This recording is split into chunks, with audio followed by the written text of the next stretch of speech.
Buenos días, como ya me ha presentado Javier, soy Mario Vallés, director de calidad y medio ambiente del Grupo La Paloma, y bueno, pues nos han invitado como en alguna otra ocasión, y bueno, pues aquí estamos para intentar aclarar, aunque es una forma muy resumida, en media hora, pues vamos a hacer un repaso muy rápido sobre las cuestiones, no podemos entrar en mucha profundidad, pero bueno, luego esto se podría ampliar en gran manera. Bueno, supongo que nos conoceréis casi todos, pero bueno, por presentarnos como empresa, Cerámica La Paloma es un grupo, el grupo Las Cerámicas La Paloma es un grupo empresarial que tenemos 4 plantas de producción en España y una en Portugal. Nos dedicamos a la producción de piezas de arcilla cocida para albañilería, tanto de huequería, tableros cerámicos para formación de cubiertas, como para la mayor volúmenes en ladrillo caravista, donde tenemos una posición buena en el mercado. Primero pedid disculpas porque no me veis, porque tengo un fallo en la web. Estuvieron ahí los informáticos intentando arreglar la cámara, pero no fueron capaces. Intentaron conectar una cámara exterior y tampoco funcionaba. Entonces, bueno, veréis la presentación, tampoco os perdéis nada, nada del otro mundo por no verme. ¿De acuerdo? Entonces, bueno, voy a empezar la presentación. Un poco, vamos a explicar por encima cómo ha cambiado la fachada caravista o cómo cómo se adapta la fachada caravista a las exigencias del código técnico. Como he dicho, va a ser una presentación muy por encima. Si hubiera cuestiones más puntuales que ya requieren más profundidad, pues evidentemente requieren un estudio mayor. Entonces, sin más preámbulo, empezamos. En principio, con la aparición del código técnico y las modificaciones que se han ido aprobando, porque parece que el código técnico es una cosa de hace 2 días, pero el código técnico lleva con nosotros ya 15 años o más. Entonces, pues se han establecido unas exigencias a los elementos constructivos. Lo que antes era prescriptivo, ahora lo que te pide es que cumplas las exigencias y que lo justifiques. Entonces, el ladrillo caravista pues, ha tenido que adaptarse o justificar que cumple lo que se establece en el código técnico. Por un lado tenemos la solución constructiva tradicional, que sigue siendo perfectamente válida, ¿vale? Porque hay en ciertas zonas pues, que no requieren unas exigencias que no se cumplan una fachada tradicional, la que estamos acostumbrados a ver que va entre canto de forjado. Pero sin embargo hubo que adaptarse y aparecer nuevas soluciones, tanto a la hora de proyectar como de ejecutar, que son las fachadas autoportantes. Entonces, la presentación vamos a pasar un poquito por la fachada tradicional, pero bueno, la fachada tradicional todo el mundo conocemos cómo funciona y nos vamos a centrar un poquito en las fachadas autoportantes. Las fachadas autoportantes, la principal característica es que toda la hoja de fachada pasa por delante de la estructura, es decir, no hay apoyos en los forjados. El ladrillo comienza en la planta baja y continúa en continuo hasta la planta superior. El ladrillo pasa a ser un elemento de sustentación, es decir, toda la fachada apoya sobre los ladrillos y la estabilidad se garantiza mediante el empleo de unos anclajes auxiliares que luego veremos.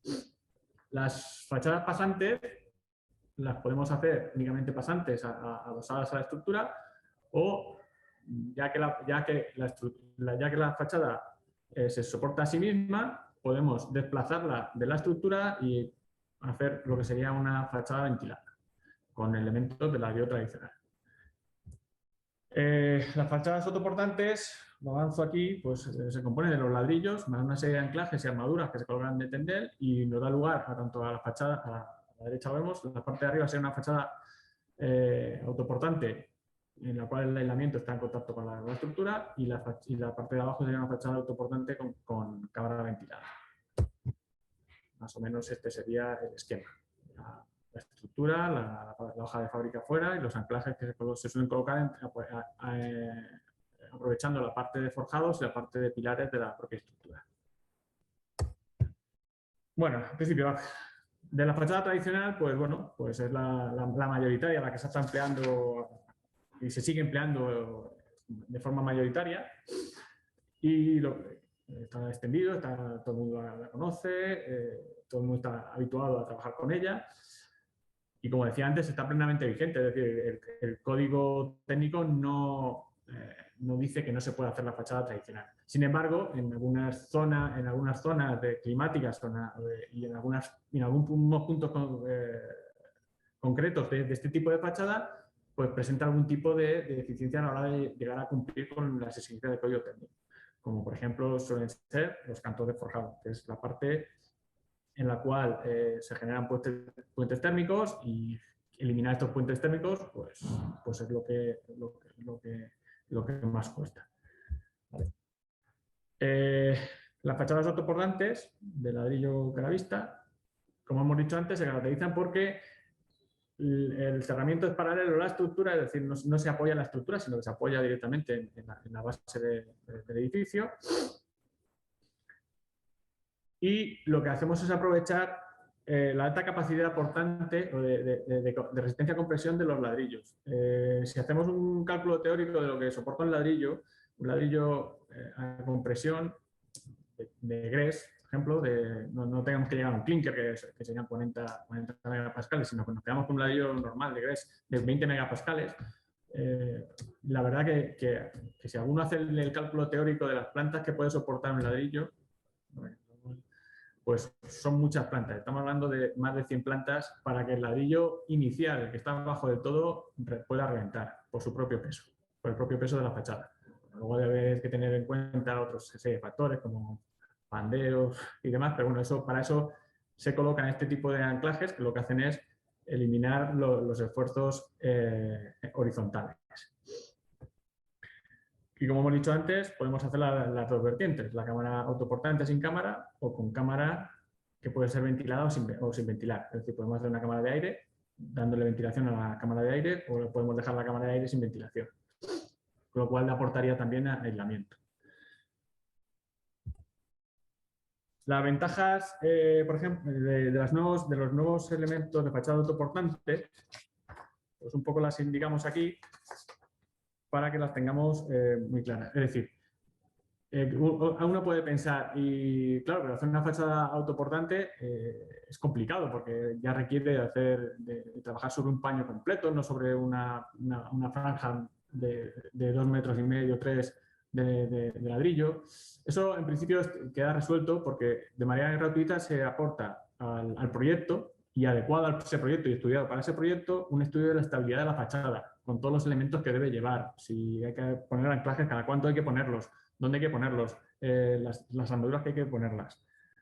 Estas fachadas resultantes son estables y robustas ante relaciones verticales y horizontales, es decir, no vamos a tener problemas de que el paño se nos venga abajo, se nos caiga, porque con estos elementos y con el estudio que se hace previamente, la fachada queda perfectamente anclada a la estructura en los esfuerzos horizontales. Los esfuerzos verticales son soportados perfectamente por el ladrillo. Eliminamos, como hemos dicho antes, en aquellas zonas donde son más exigentes la parte de ahorro energético, los puentes térmicos, ya que el aislamiento pasa por completo por delante de la estructura, con lo cual en ningún momento perdemos espesor de aislante. Toda la fachada tiene el mismo espesor de aislamiento, con lo cual pues, la fachada consigue un mayor ahorro energético y no tenemos que colocar soluciones que a veces a mí me resultan un poco difíciles de justificar, aunque la gente en los proyectos lo está justificando, como pueden ser, por ejemplo, las pinturas, estas pinturas que son térmicas. No termino de ver, pero bueno, en principio se admite y no tengo nada que decir. También mejora el elemento acústico, es decir, la fachada no está en contacto con los elementos estructurales, con lo cual las vibraciones que se puedan producir por elementos exteriores hacia la fachada no se transmiten en la estructura, con lo cual no transmiten la onda al estar separadas por el elemento aislante al interior. Y por último también tiene una ventaja que es en la fachada tradicional, uno de los elementos más críticos era cuando teníamos que atravesar un forjado en el cual siempre hay que colocar plaquetas o ladrillos medios o demás, dependiendo el apoyo que tenga el ladrillo. En este caso no, la hoja se sigue elaborando desde la parte de abajo hasta la parte superior. sin ninguna discontinuidad en el elemento. Como decimos, le damos continuidad a todo el elemento y la acción gravitatoria hace que trabajar a la fábrica, a lo mejor lo sabe, a compresión. Es decir, cuando tenemos una fachada, si alguno lo podemos hablar de alguna otra forma, se genera, las acciones horizontales en una fachada generan como una especie de arco de tensión en los elementos. Como nos explicó una vez una catedrática de arquitectura, dice, cuando tú tengas problemas de estabilidad en un muro de ladrillo, lo que tienes que hacer es darle peso. O sea, el ladrillo no va a colapsar por peso, te va a colapsar por flexión. Un ladrillo por peso es difícil que colapse. Entonces, aquí le estamos dando la oportunidad de trabajar como mejor sabe hacer un elemento de ladrillo, es decir, trabajar a compresión. Eliminamos con esta acción gravitatoria que se va acumulando, lo que eliminamos es que la flexión que se pueda producir se pueda traducir en algún momento en un elemento de tracción. Con lo cual todo el elemento trabaja con presión. Mientras todo el elemento trabaja con presión no va a haber problemas. El coste económico, que claro, tenemos que poner elementos auxiliares. Bueno, el coste económico al final es similar a la fachada tradicional desde la radiogravista.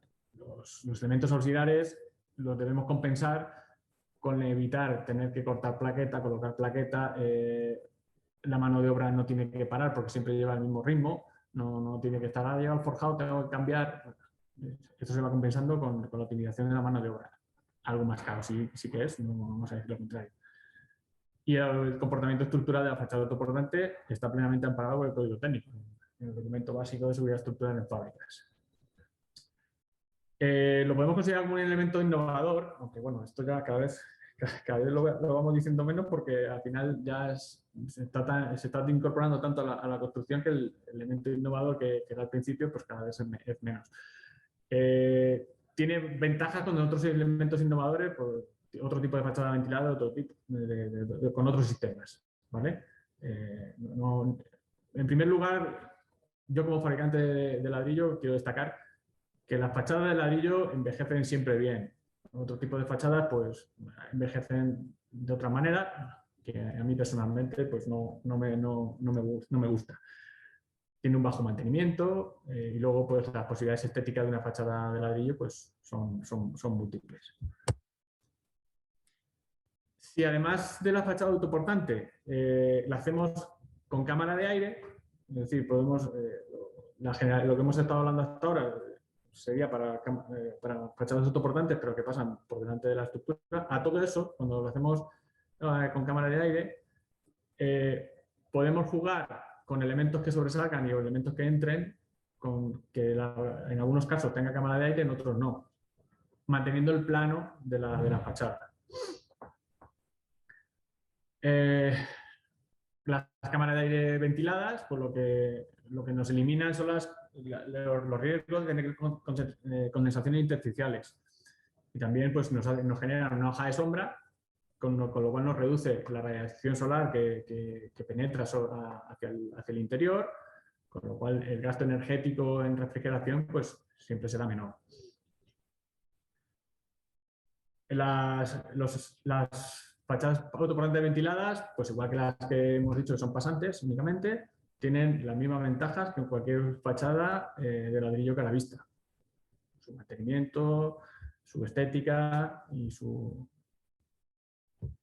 todo se mantiene exactamente igual. Y por último,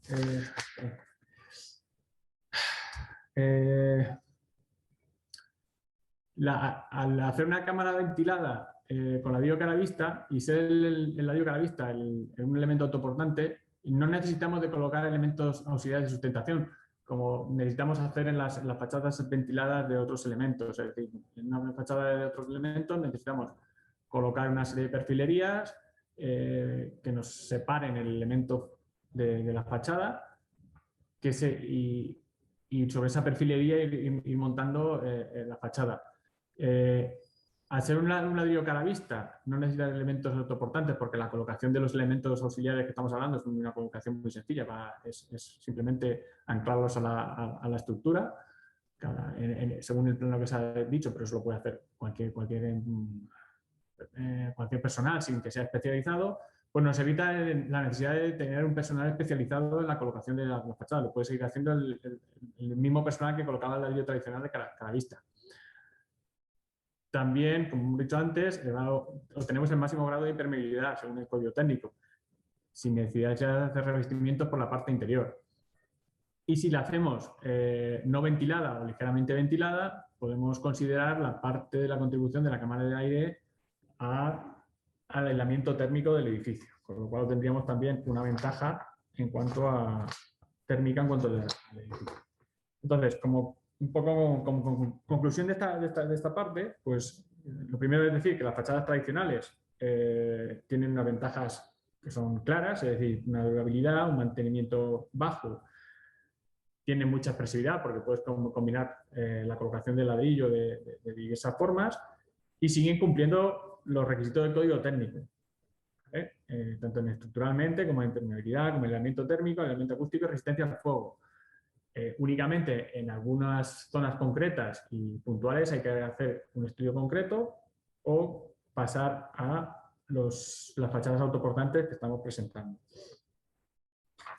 Y en cuanto a las fachadas autoportantes, pues como conclusión, estructuralmente hay un apoyo total de la pared en ladrillo y solo requiere el empleo de anclajes en los forjados y pilares y tendeles y armaduras de tendel, y no tiene limitación de uso, podemos hacer cualquier tipo de edificio. Hidrotérmicamente evitamos los puentes térmicos al no tener reunión entre la fachada y los forjados, por lo que se mejoran todas sus prestaciones. Estéticamente no requerimos del uso de plaqueta en los cantos de forjado y estéticamente es exactamente igual que una fachada tradicional. Seguimos teniendo estéticamente la misma estética que una fachada tradicional. Y en cuanto a económicamente, pueden ser más o menos en el orden de magnitud de la ejecución, igual que una fachada tradicional. Y mucho más económica que una fachada con otro tipo de sistemas ventilados, etc. Terminada esta parte, pues bueno, desde el grupo La Paloma siempre estamos pensando y maquinando elementos nuevos y materiales nuevos e incluso sistemas. Es decir, lo que estamos siempre viendo es que en obra lo que se busca cada vez más es la incorporación de sistemas y no de elementos sueltos que requieren pues, la contratación de varios tipos de partidas. Bueno, aquí os pongo unos ejemplos de cómo sería más o menos la colocación de anclajes. Aquí vemos el anclaje y alrededor está forrado ya con el aislamiento. Por delante iría la fachada autoportante y por el intrador podemos ver la fachada autoportante por la parte de fuera, el aislamiento que lo hacemos continuo pasando por los pilares y forjados y luego haríamos el trasdosado interior. Esto es una foto de obra para que veáis cómo se ejecutaría en obra perfectamente. Sí, sí. Como decía, aquí vamos a presentar un producto que algunos ya conoceréis, que hay gente que no, que es el Thermoclinker. Nosotros esta es una solución que hemos incorporado para aquellas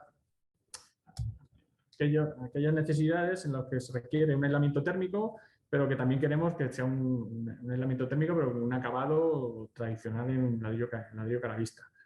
Esto fue un desarrollo que hicimos en el Torroja, tiene su ETE, y lo hicimos ya hace 9-10 años. Tiene ya el Thermoclinker que está con nosotros.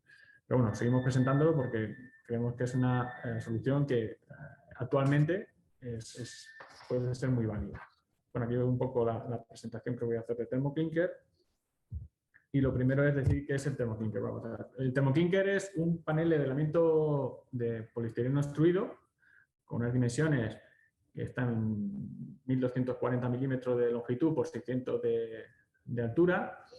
Y luego el espesor es variable en función de la necesidad del cliente. Podemos hacer, el mínimo espesor sería 48, lo cual tendríamos un aislante de 3 centímetros más los 18 milímetros de la plaqueta que lo cubre. Y hemos hecho proyectos hasta de 12 centímetros de aislamiento con la plaqueta. De luego. Y sobre eso se coloca una plaqueta cerámica de clinker en el formato tradicional 236 por 114, que sería un ladrillo tradicional, de medida tradicional, y tiene 18 milímetros de espesor.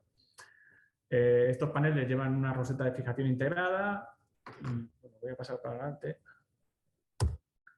Aquí lo vemos un poco para que os hagáis una idea. Esto viene ya prefabricado, lo prefabricamos nosotros en nuestra fábrica, es decir, no hay que colocar la plaqueta una a una. Las plaquetas, concretamente en el formato tradicional, cada panel lleva 45 plaquetas que ya vienen pegadas de fábrica, en un ambiente controlado, con los productos controlados, con lo cual ahorramos el tener que estar en obra colocando plaqueta a plaqueta, que no siempre podemos garantizar que las condiciones de colocación sean las adecuadas. Como decía, tenemos la plaqueta, la roseta de fijación, que viene incorporada ya en el panel, es decir, no hay que pensar dónde hay que meter los anclajes ya están definidos en el panel y tiene sus perforaciones para colocar los anclajes. Sobre ese panel de poliestireno extruido, nosotros ponemos un mortero de agarre y sobre ese mortero de agarre pegamos la plaqueta. Las dimensiones, como os he dicho, más o menos la dimensión mínima de espesor serían 48 y la mayor de momento, la mayor que hemos ejecutado tiene 12 centímetros de aislamiento más la plaqueta 13,2. Aquí ya vemos fotos un poco de los paneles.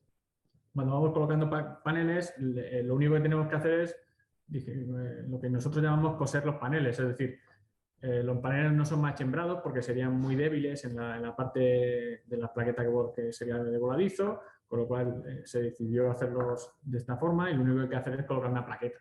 Estamos hablando de que hay que colocar 5 plaquetas por cada 50. Tampoco es la roseta de fijación, aquí la veis como queda integrada dentro, no hay que ponerla aparte, ya viene montada de fábrica, entonces no hay que, si en algún caso porque hemos cortado el panel o hemos tenido que ajustar y hubiera que utilizar alguna roseta, se suministran también. ¿Vale? Tenemos elementos especiales, es decir, nosotros tenemos el panel recto, que podemos decir una fachada recta, pero también se han desarrollado tanto elementos de esquina como elementos de dintel. Podemos desarrollar otro tipo de elementos. Pero más o menos estos serían los 3 elementos básicos, con lo cual podemos cubrir casi todas las necesidades de una obra. En alguna obra hemos tenido que hacer el estudio de otro tipo de pieza, pero bueno, eso se puede llevar a cabo el estudio. Los paneles son de poliestireno extruido y si hay que adaptar la medida, porque evidentemente son 1240, pero ¿qué pasa cuando el muro no es un múltiplo de 1240, sino que los paneles se pueden cortar perfectamente con una radial, es decir, solo hay que cortar la plaqueta por encima con la radial y luego otro es un poliestireno extruido que se corta, con la misma radial se puede cortar o con un cuchillo, no hace falta ningún elemento especial para su ajuste. Igual se puede cortar totalmente o podemos hacer un cajeado. A su vez lo podemos combinar con otros tipos de soluciones, es decir, podemos poner un recalcado de piedra, un recalcado de aluminio. Imaginaos que queremos combinar una parte de ladrillo con una parte de un revestimiento continuo tipo SATE, pues podemos combinarlos, es decir, únicamente tenemos que ajustar el espesor por ejemplo, de una solución SATE al espesor de nuestra solución de termoclinker. De hecho, ya hay obras y además en el País Vasco hay alguna obra hecha con combinación de ambos elementos y la verdad que el resultado final es bastante bueno. ¿Por qué sacamos el termoclinker? Pues en principio el termoclinker surgió como casi todas las ideas en los momentos de crisis.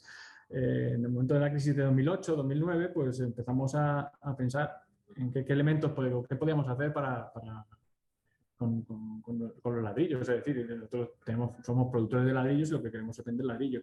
Entonces, el mercado de la rehabilitación, la verdad que nunca tuvo una disminución drástica de su volumen, incluso en algún momento creció, y se planteó este elemento como un elemento de rehabilitación, de la mejora energética de los edificios.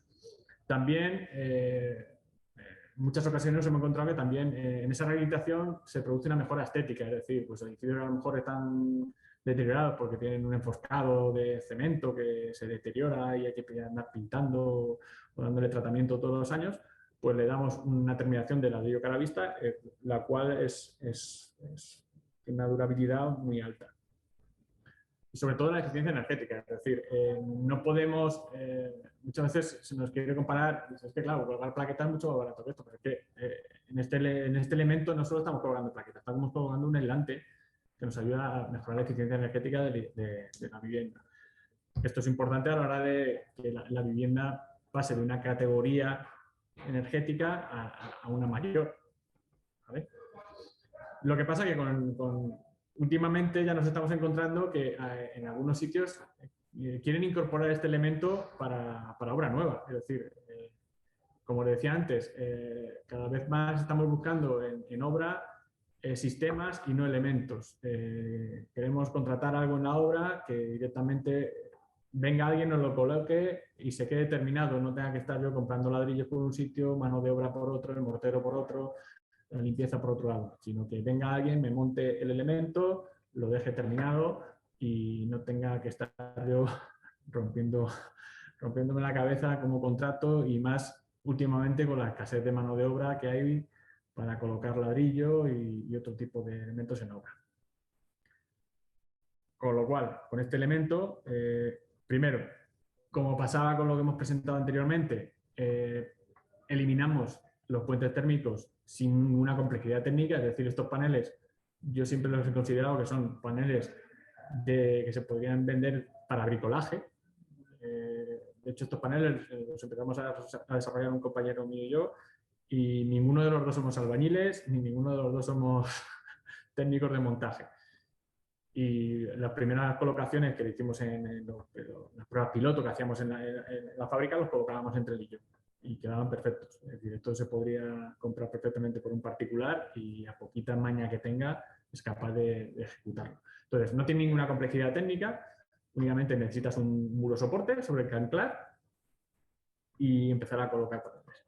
Con lo cual, una vez que el muro soporte no tiene que tener una regularidad de planidad para que los paneles no empiecen a bailar, pero es un muro soporte que podemos hacer con un ladrillo tosco o que tenga suficiente capacidad como para sujetar la fachada. Con esto acortamos plazos de ejecución, porque esto ahora veremos que el rendimiento de colocación de estos paneles es muy elevado, y con ese acortamiento de plazos ahorramos costes, porque evidentemente gastamos menos tiempo y acortamos los plazos de ejecución de la obra.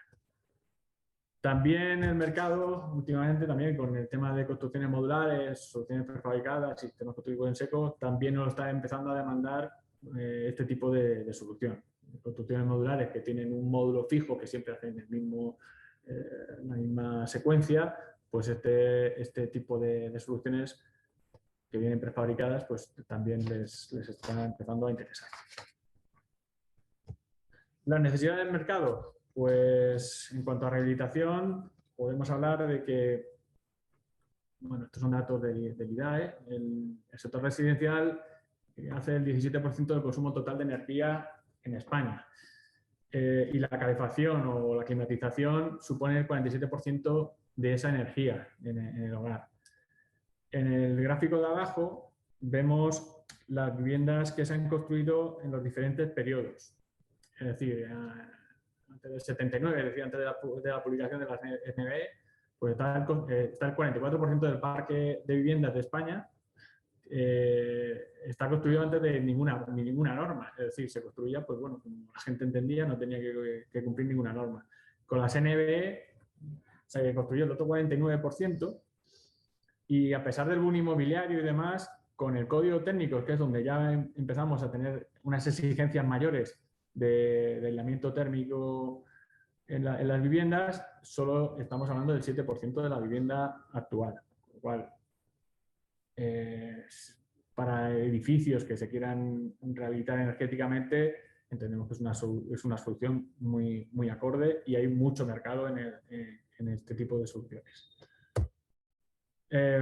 Para que veáis el proceso de instalación, pues bueno, en principio hay que partir siempre de un replanteo de la obra. Es decir, al ser paneles prefabricados con una modulación dada, pues conviene, como cuando hacemos un alicatado un cuarto de baño, de un suelo, conviene hacer un replanteo para optimizar el número de elementos a colocar. Porque, bueno, pues si empezamos por una esquina o empezamos por la otra, o cortamos el primer panel un poquito para luego llegar a la modulación completa del edificio, pues es interesante siempre hacer ese replanteo. Como decía, una vez que está hecho el replanteo, empezaríamos a colocar paneles. Para la colocación de paneles, el panel lleva 5 tornillos perfectamente definidos, siempre en la misma posición. No hay que estar poniendo el panel, replanteando el panel, sacando el panel, taladrando y volviéndolo a colocar. La instalación es, presentamos el panel en la posición que hemos definido, hacemos los cinco taladros y sin levantar el panel metemos los anclajes y el panel queda fijado a la pared. No necesita ningún tipo de mortero de sujeción ni nada. El panel queda perfectamente fijado con los 5 anclajes. Cuando vayamos a colocar el siguiente panel, lo que desarrollamos para garantizar que no había filtraciones de agua entre un panel y otro, pues lo que se le da es una junta de una silicona estructural que lo que hace es generar una junta perfectamente estanca que impide el paso del agua en caso de lluvia sobre la fachada. Es aplicar un cordón de silicona y se coloca el panel siguiente. Y como os he dicho antes, pues lo que nos quedaría sería completar el cosido de los paneles uno con el siguiente. Para eso se suministra un adhesivo cementoso flexible, porque tenemos 2 elementos. Por un lado tenemos un poliestireno extruido y por el otro lado tenemos un elemento cerámico cuyas propiedades de dilatación no son exactamente iguales. Son bastante diferentes. Con lo cual, lo que se desarrolló fue un mortero con mucha flexibilidad que sea capaz de soportar estos cambios estos movimientos, ligeros movimientos que se pueden producir entre los elementos, entre el soporte y la plaqueta. Y por último, ya lo único que nos quedaría por hacer, una vez que están todas las plaquetas colocadas, es hacer el rejuntado, llagueado de los paneles.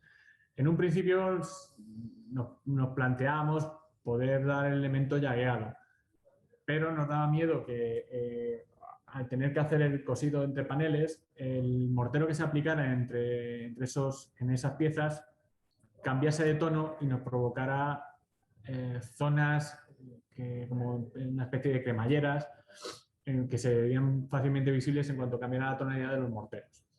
Por lo cual se decidió que era, entendemos nosotros que es más recomendable hacer el llagueado completo en obra. Con lo cual, y con esto terminaríamos. Costes y rendimientos. Pues aquí un poco vamos a aportaros nuestro conocimiento y experiencia en cuanto a qué coste y rendimientos tiene esta solución constructiva. El precio de paneles es 35 euros, aunque supongo que como conocéis que la crisis energética que estamos teniendo encima y la elevación de costes, pues seguramente habrá que modificar ese precio un poco. Pero más o menos el precio de un panel podemos estar hablando de unos 35, 40 euros. También depende del modelo de ladrillo que se seleccione. Y el resto de elementos auxiliares, pues estaríamos hablando de entre unos 10 euros, 11 euros el metro cuadrado. Con lo cual, más o menos, el total del precio del panel más accesorios, lo que sería la compra, estaría en torno a los 45 euros metro cuadrado. Los rendimientos, pues los rendimientos los hemos medido lo que os pongo aquí es un rendimiento bajo nuestra experiencia. Evidentemente no todas las obras son iguales y los rendimientos pues evidentemente pueden variar de unas a otras en función de lo grande que sea la obra, que siempre se optimiza más, o si son obras pequeñitas, o si son obras con mucho hueco, o si tienen más zonas, más paños ciegos. Pero más o menos lo que la experiencia nos da es que más o menos el metro cuadrado se tarda unos 21 minutos por metro cuadrado. Eso nos daría unos 23 metros cuadrados por jornada. Estamos hablando de una cuadrilla de 3 personas, ¿de acuerdo? Para la ejecución. Y como digo, estamos estimando 23 o sea, 23 metros cuadrados por jornada de 3 personas, aunque más o menos nosotros los datos que tenemos están en torno a 30. Pero bueno, vamos a ser conservadores y lo vamos a dejar en 23. Coste de la mano de obra por metro cuadrado, teniendo en cuenta que necesitamos un montador, un ayudante y 2 ayudantes. Tampoco el montador especializado no es que tenga que tener una cualificación especial. Hablamos como que si fuera el oficial y 2 ayudantes. Más o menos estaría en unos 20 euros por metro cuadrado. Si estamos hablando que se monta un panel en 20 minutos, pues estaríamos hablando de 1 hora de trabajo persona. ¿Vale? En torno a los 20 euros metro cuadrado. Con lo cual tenemos un coste aproximado de unos 66,5 euros por metro cuadrado. Esto es mucho más económico que cualquier otro sistema de aislamiento. Aquí ponemos un ejemplo de los que son los rendimientos medios. Por ejemplo, de una hoja de ladrillo caravista, pues está en torno a, por cuadrilla, unos 12 metros cuadrados día. El sistema de fachada autoportante está en torno a los 8 metros cuadrados día y un SATE convencional, por los números que tenemos nosotros, está más o menos en torno a los 12 metros cuadrados día, con lo cual el rendimiento de colocación del termoclinker es mucho más elevado. Es decir, tenemos que hacer muchas menos pasadas, por ejemplo, con respecto al SATE, hay que hacer muchas menos pasadas sobre la fachada para tener el acabado final. Es decir, montamos, o sea, ponemos el panel, lo atornillamos, ponemos la plaqueta de enganche y luego solo hay que hacer otra pasada para poner la llaga. En un SATE convencional hay que montar el aislamiento, darle la primera capa, poner la malla, pasar otra segunda capa y luego la capa de acabado. O sea, son mucha mano de obra que a lo mejor en cuanto al coste de materiales podría ser mucho más económico, pero en cuanto le añadas el coste de mano de obra seguramente se vaya por encima. Como conclusión a lo que hemos estado explicando, pues tenemos rapidez, algo de costes, tenemos garantía de la ejecución porque los paneles vienen prefabricados en un ambiente controlado, quitamos los puentes térmicos, simplificamos las partidas en obra nueva, acortamos plazos, costes de ejecución, acortar plazos y tenemos el acabado de una fachada de ladrillo a la vista, pero con un sistema prefabricado. ¿Esto cómo lo incorporamos a una obra? Es decir, lo primero que nos surge es decir, bueno, y esto, claro, ¿esto quién me lo garantiza? ¿Quién dice que esto en una obra no va a ocurrir nada? Bueno, pues una de las partes que nos preocupaba, porque bueno, el arquitecto quiere tener una seguridad, sobre todo con un elemento que es novedoso, pues hicimos un estudio de la normativa que le podría aplicar. No tiene normativa específica, no existe una UNE ni una ISO, por lo tanto es un producto innovador. No exige marcado CE, porque no tiene una normativa armonizada que lo regula. Sin embargo, cada uno de los componentes que lleva sí lleva un marcado UNE, o sea, tiene un marcado CE y una normativa UNE que lo lleva a cabo. Es decir, el aislamiento que se utiliza tiene su norma UNE y su marcado CE, el mortero que se utiliza tiene su norma UNE que lo define y el marcado CE del elemento, y las plaquetas cerámicas pues exactamente igual. Entonces, para estos productos innovadores, las guías europeas, tenemos como 2 guías europeas. Una que es la 04, que va más definida para los SATE, que son aislamientos térmicos por el exterior, pero que se ejecutan en obra. Y luego tenemos a la que nos tuvimos que acoger nosotros, que es la 17, que se llama Beture, que son unidades prefabricadas de aislamiento. Es decir, aquí volvemos a incidir en el hecho de que es una unidad prefabricada. Se fabrican en unas condiciones controladas y luego únicamente hay que instalarlo en obra. Y sobre esto, pues, podemos aplicar un ETE. Ya vemos el proceso. Bueno, la Comisión Europea dicta a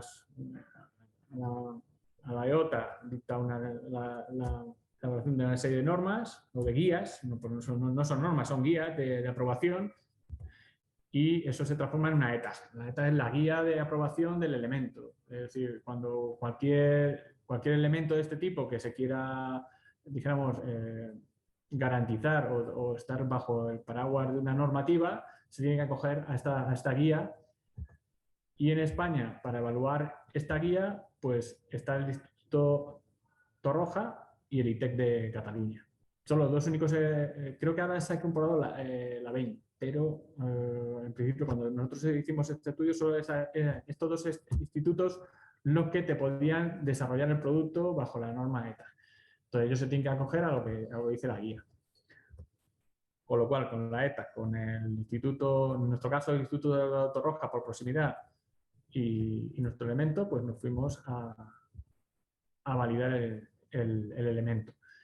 El elemento, aunque la guía la lleva el Instituto Torroja, se debe consultar con distintos institutos europeos, es decir, las evaluaciones que va haciendo el Torroja la debe ir consultando con institutos europeos para que lo validen. Es decir, no es una aprobación únicamente por el Instituto Torroja, sino que debe ir acompañada de otros institutos europeos donde se hacen las consultas.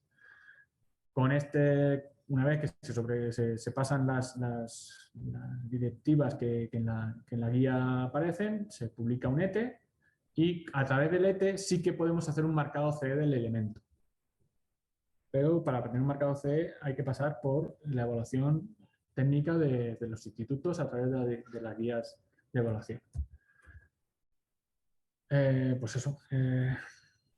La ETA 017 se enmarca dentro de esta ETA, el termogrid se enmarca dentro de estos vetures y concretamente dentro del apartado B, que son los que tienen las fijaciones a través del aislamiento. Es decir, podemos encontrarnos con distintos tipos de fijaciones y hay 4 tipos, pues el termoclin se correspondía con el B. Entonces, a partir de ese tipo, pues te designan la serie de ensayos que se deben realizar para la validación. En su caso, pues son todos estos ensayos. Aquí tenemos ensayos pues, de reacción al fuego para determinar la euroclase del elemento, los elementos de higiene, salud y medio ambiente, pues, permeabilidad, estanqueidad, comportamiento del agua, capilaridad, hielo, deshielo, seguridad, la succión de viento para que no se desprendan los paneles del elemento soporte, adherencia entre el elemento y el acabado, es decir, entre el poliestireno y la plaqueta. Y bueno, pues todo este tipo de ensayos que hubo que estar pasando. Aquí os pongo algunos, por ejemplo, este es el comportamiento hidrotérmico, se montó un muro tipo con una ventana y aquí se simulaba pues, un comportamiento térmico. Se sometía al muro a una lluvia de agua, se procedía a su helada, luego a su calentamiento a alta temperatura, con lo cual íbamos haciendo pues, ciclos hidrotérmicos y se iba evaluando por la parte posterior y por la parte interior si había desprendimiento de algún elemento o si había filtraciones hacia el interior. Este se pasó correctamente, todos se pasaron correctamente. Luego, por ejemplo, el de estanqueidad, pues se monta los elementos en un soporte como el que estáis viendo y lo que hay detrás del soporte, en la parte derecha, ahí hay unos rociadores de agua y se somete a un rociado con agua y aire a impulsos, de forma que por la parte de atrás, que está todo completamente vista, se evalúa si hay penetración de agua en las juntas. También este ensayo se superó correctamente. La succión de viento. Este es el ensayo que determina si el elemento mecánicamente cumple con las exigencias normativas. Se monta el mismo elemento anterior, el que hemos visto para la estanqueidad, se somete a una succión de viento de forma que intentamos arrancar los paneles de los soportes. En este caso, como veis, está montada sobre perfilería de aluminio para poder ver por detrás, no son un soporte continuo. Es decir, y se hace succión de viento porque si tuviéramos presión de viento, el elemento cada vez se quedaría más pegado a la fachada y el elemento no sufre. El elemento sufre cuando intentamos arrancarlo. Vale, pues aquí llegamos a una presión de viento de 280 kilos por metro cuadrado. Yo creo que en España no se calculan sobre esa capacidad de succión. Hay que decir que esto es una máquina que tiene Torroja y se llegó al límite de la máquina, es decir, no se pudo evaluar más allá porque la máquina ya no tenía más capacidad de hacer succión. Más o menos equivaldría a un huracán de categoría 4, con los 5 elementos de anclaje que hemos mencionado anteriormente. Con esto, una vez superados los ensayos, pues obtenemos correspondiente evaluación técnica europea, que es el ETE, y a través del ETE podemos certificado de conformidad, y a través del certificado de conformidad podemos establecer un marcado C de los elementos para su colocación en obra. Las dimensiones, como resumen, las dimensiones validadas fueron 1240 por 600 por un espesor X. El peso del elemento está en torno a los 26 kilos por unidad, teniendo en cuenta que cada elemento son 0,75 metros cuadrados. Es decir, cada vez que colocamos un panel de estos estamos desarrollando 0,75 metros cuadrados de superficie. La carga de viento es superior a 4.000 pascales. Se hicieron ensayos de reacción a fuego y fueron satisfactorios. Para la colocación en una planta baja o por encima de la 8ª planta se podrían utilizar este tipo de elementos porque su reacción al fuego es compatible con lo que marca el código técnico en estas zonas. Y también resiste el golpeo con cuerpos duros y blandos de impacto, y la adherencia entre el panel y la plaqueta, pues deberíamos, para poder despegar una plaqueta, se debe aplicar una fuerza de 115 kilos de fuerza.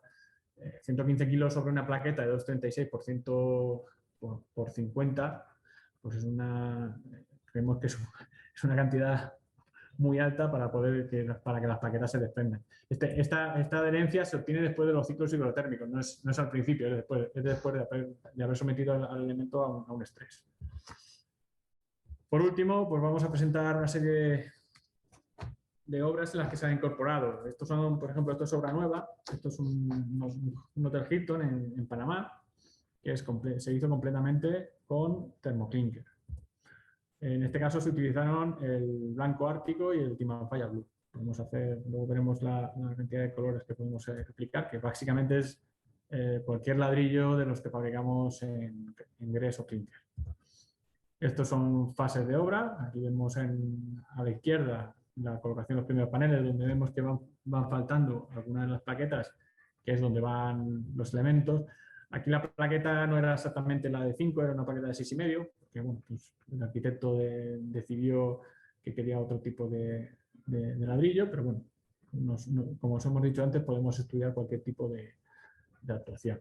Y lleva un ladrillo blanco en uno de los muros y el otro, en este caso también destacar que se montaba sobre una especie, en la parte blanca se montaba sobre una superficie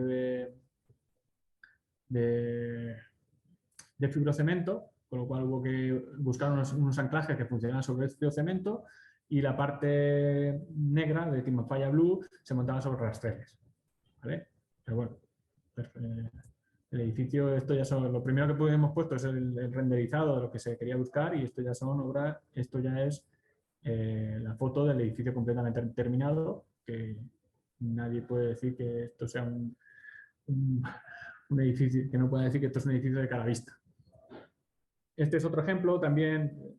La verdad que en Panamá estamos teniendo una penetración bastante buena con este elemento. Esto es un hospital que tenía un acabado de monocapa, y allí en la parte del Caribe, pues evidentemente con la humedad que hay, pues según terminaban de pintar por una punta, tenían que volver a empezar a pintar por la otra, porque se estaban volviendo a poner a incorporarse el moho. Pues igual, se desarrolló el elemento. Aquí va sobre las teles, completamente, y la peculiaridad es que va en vertical, es decir, digamos que el ladrillo se decidió colocar en vertical y no en horizontal. Aquí nos adaptamos a lo que el arquitecto nos diga, y va sobre las teles, y también tiene la peculiaridad de que las esquinas eran redondeadas, es decir, no eran elementos rectos como los que os hemos presentado anteriormente, que eran esquinas rectas, sino que aquí tenían curvatura. Con lo cual desarrollamos unos paneles en curva que se adaptaban perfectamente a la curvatura pedida por el proyecto. Este es el resultado final. No son renderizados, lo que estáis viendo tanto a la derecha como a la izquierda es el resultado final del elemento. Aquí lleva una plaqueta blanca esmaltada a brillo, con lo cual, pues, bueno, con la incidencia del sol, pues la verdad que resalta mucho. Aquí vemos el elemento de curva. fabricado. Y aquí pues tenemos el primer proyecto que desarrollamos, que fue un colegio en Madrid. Este es un colegio que hicieron una ampliación y lo habían proyectado con elementos de hormigón, y por normativa específica del barrio no podía tener un acabado en hormigón, sino que tenía que ser en caravista, con lo cual se buscó esta solución para hacerla compatible con la normativa. Aquí vemos el elemento como estaba al inicio y como quedó al final una vez colocado el termoclink. Esto es otra rehabilitación de un edificio. Esto es rehabilitación, por ejemplo, un edificio antiguo en la zona de Velázquez de Madrid.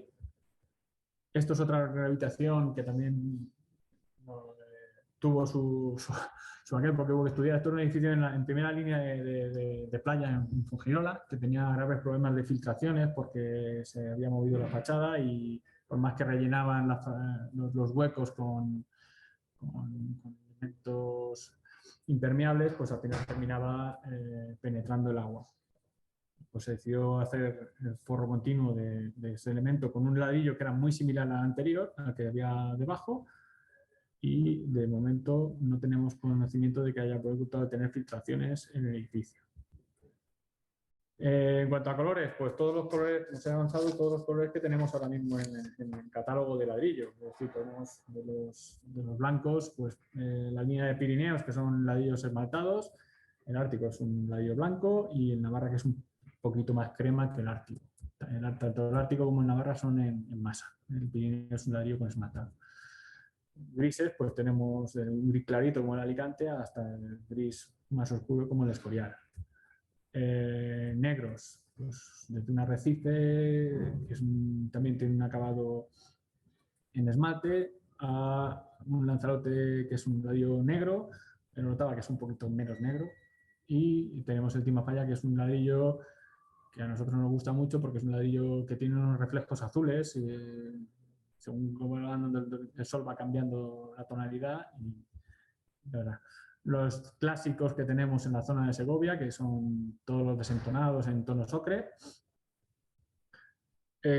Marrones, pues todos los marrones que tenemos, y los rojos que tenemos desde el rojo Bilbao hasta el Granada, que es también con una serie de reducciones en la superficie. Y por nada más por mi parte. Espero que os haya gustado la presentación y pues quedo a la espera de las preguntas o